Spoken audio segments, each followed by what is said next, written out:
Musée de la Poste, bonjour. Camille, c'est vraiment toi? C'est Nino à l'appareil. Mais oui, c'est moi. Mais quelle surprise, Nino, que tu m'appelles au musée. Tu es où? Déjà en vacances? Oui, je t'appelle avec le portable de mon grand-père. On est en Savoie, dans les montagnes. Il faut que je te raconte. On visite un télégraphe chaperon rouge. Tu veux peut-être dire un télégraphe chape? Grand-père, je ne me souviens plus. Tu peux dire à Camille c'est quoi ce machin chose immense? Là, le truc avec les grandes ailes en bois qui font des messages. D'accord, bah tiens, passe-la moi. Camille, oui c'est moi, c'est le grand-père de Nino, je me permets de reprendre l'appareil. Vous avez vu, même quand nous ne sommes plus au musée, on trouve le moyen de vous enquiquiner. Nous sommes vraiment deux incorrigibles. Oui, ma femme et moi, nous avons emmené le petit Nino en Savoie pour qu'il profite du bon air pur des montagnes. Et comme vous savez, j'aime visiter les musées, les beaux sites, en fait, tout ce qu'il y a à visiter. Ah, mais ça me fait trop plaisir. Alors, vous êtes en train de visiter un vrai télégraphe chape d'époque? Oui, d'ailleurs, je ne connaissais absolument pas cet art d'écrire dans les airs, si je puis dire. Alors, nous sommes en train de visiter le télégraphe du plan de l'ours, qui a été construit à la demande de Napoléon Ier, ce que je viens d'apprendre. Ah, attendez, je mets le haut-parleur, Ninon veut tout entendre. Eh bien, approche-toi, tiens, rapproche-toi. Ah ben non, pas besoin. Oh, c'est formidable, la technologie. Mais décrivez-moi comment est ce télégraphe savoyard. Je n'ai jamais eu la chance d'en voir un en vrai. C'est une petite maison en bois et en pierre. Sur le toit, il y a un grand poteau et au bout du poteau, deux grandes ailes en bois, comme deux bras tout droits, qui peuvent changer de position, j'ai l'impression. Ils sont articulés. Oui, figurez-vous que nous sommes... De quoi? Pas si fort. Ah, pardon. Oui, figurez-vous que nous sommes très haut dans les montagnes, à 1800 mètres d'altitude. Et oui, comme ça le télégraphe était bien visible de loin.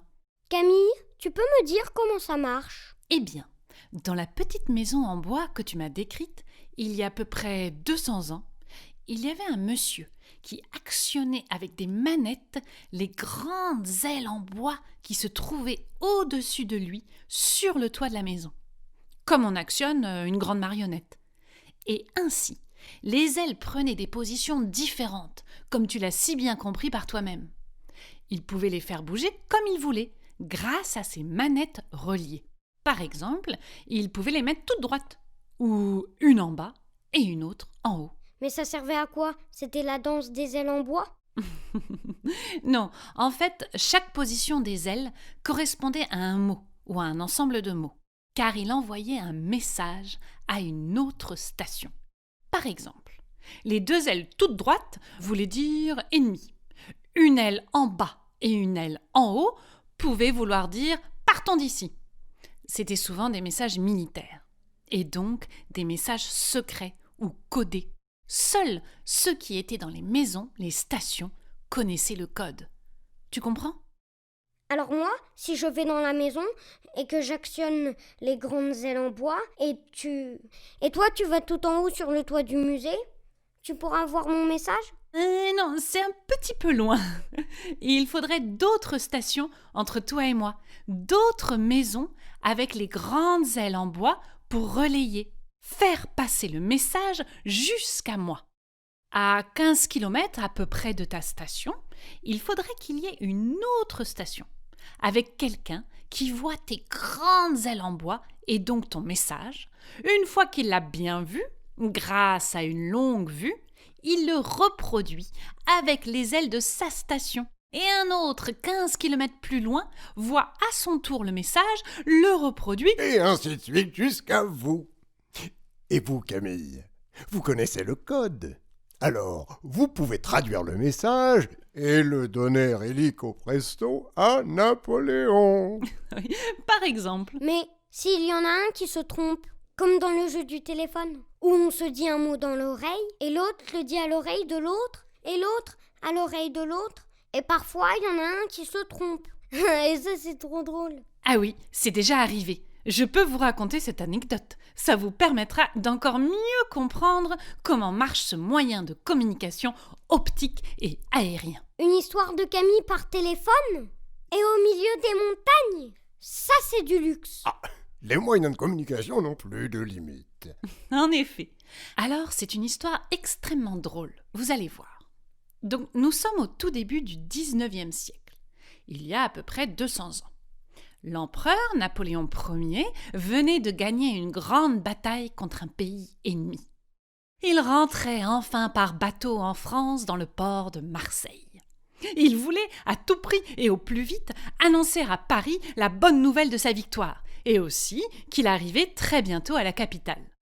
Il demanda alors à un poste de télégraphe Chappe, basé à Marseille, de faire suivre ce message très simple jusqu'à Paris. Napoléon arrive à Paris et il a gagné. Donc, le premier stationnaire marseillais s'est très vite exécuté. Il est rentré dans sa maison télégraphique et a actionné les manettes reliées aux 2 grandes ailes sur le toit. Il a fait 3 positions des ailes pour dire à la prochaine station que Napoléon arrivait à Paris et qu'il avait gagné. À la station suivante, l'homme stationnaire a vu, grâce à sa longue vue, les 3 positions des ailes de la station marseillaise et les a vite reproduites sur le toit de sa propre station. Tout se déroulait à merveille. Le message optique partait vite et efficacement vers Paris. Mais la station numéro 8 a connu un problème. C'était une petite maison, non loin d'une ferme. Dans cette ferme habitait un chien très excité qui courait dans tous les sens. Et quand ce dernier a vu les ailes en bois sur la maison bouger, ça l'a complètement mis dans tous ses états. Il croyait que c'était un animal venu pour l'attaquer. Alors, comme tout bon chien de garde, il a voulu se défendre. Il a alors grimpé sur le toit de la maison, a sauté très fort pour vite attraper dans sa gueule une des ailes en bois, et puis a mordu l'aile et s'est déchaîné comme un fou. Son maître, voyant cela, a vite voulu le rechercher. Il est à son tour monté sur le toit de la station, a grimpé sur l'aile en bois, essayant d'attraper son chien. S'en est suivi une lutte acharnée entre le maître et la bête. Pendant ce temps, l'homme de la station suivante regardait à l'aide de sa longue vue les ailes de la station précédente bouger dans tous les sens et très rapidement. Il tentait de comprendre quelle position il devait à son tour reproduire sur sa station, mais c'était très confus. Cela bougeait trop vite. Alors, il tenta, tant bien que mal, de reproduire ces drôles de mouvements déchaînés. La station d'après reproduit à son tour ce qu'il avait fait, et cela jusqu'à Paris. Le dernier stationnaire parisien traduisit le message en mots et en arriva à cette conclusion. Le choléra arrive à Paris, il a gagné. Il faut savoir, Nino, que le choléra est une horrible maladie qui sévissait en ces temps. Ce fut donc la panique dans la capitale. Une fois que la nouvelle fut répandue, tout le monde s'enferma chez soi, de peur d'attraper cette horrible maladie. Ce fut que quelques jours après qu'on découvrit la méprise. Ce n'était pas le choléra qui arrivait à Paris, mais l'empereur Napoléon. Rien à voir. Une grande peur créée dans tout Paris à cause d'un chien qui prenait des ailes de télégraphe Chappe pour une horrible bête. C'est extraordinaire. J'aime vraiment beaucoup cette histoire. C'est fou à quel point on peut très vite transformer les informations. Il suffit d'un chien sur une aile en bois pour que tout Paris ait peur du choléra. Comme quoi, il est important de toujours vérifier et revérifier les informations qui nous arrivent. Mais c'est ce que je disais. C'est comme le jeu du téléphone. Mais oui. Et quand le message est répété, et ainsi de suite, il a de très grandes chances de se transformer. Camille. Ah. Allô. J'ai l'impression que la connexion est mauvaise. Camille, vous m'entendez? Allô. M'entendez-vous? Non, plus trop, j'ai l'impression. Je vous perds. Normal, on est perdu au milieu des montagnes. Je crois qu'il va falloir accrocher. Merci encore pour cette histoire véritablement séduisante. Elle est vraiment très drôle. On va aller voir dans la station si on ne peut tout de même pas vous envoyer un petit message. On ne sait jamais. Prenons garde aux chiens fous. D'accord, je monte sur le toit du musée pour voir votre message. Très bonne visite à vous deux. Profitez bien de l'air pur des montagnes et des beaux sapins. Des beaux lapins? Mais il n'y en a pas malheureusement. Mais pas des lapins, des sapins, mon petit Nino.